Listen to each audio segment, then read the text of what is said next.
Kementerian Pertahanan Federasi Rusia merilis rekaman kerja tempur dari kru MSTAS Distrik Militer Barat di area operasi khusus. Rekamannya diunggah di akun Telegram MUD Rusia pada Selasa 21 Maret 2023. Sebagai bagian dari perhitungan misi tempur dilakukan antara lain oleh personil militer yang dipanggil dari cadangan sebagai bagian dari mobilisasi parsial.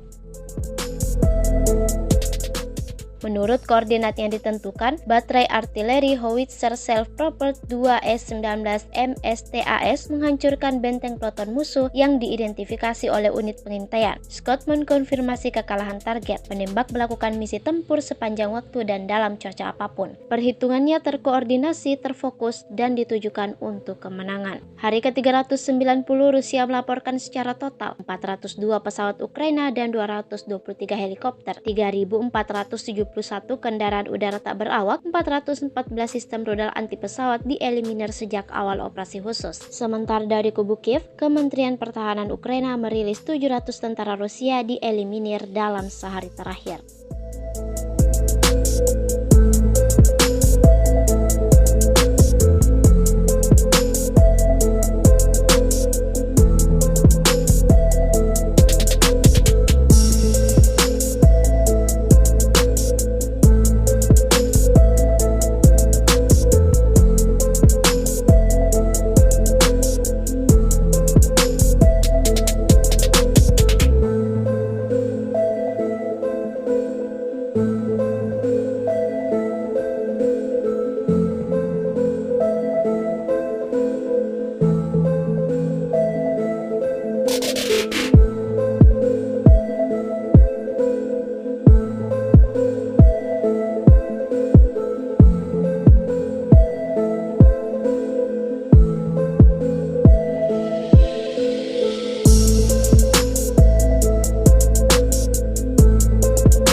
Terima kasih sudah nonton.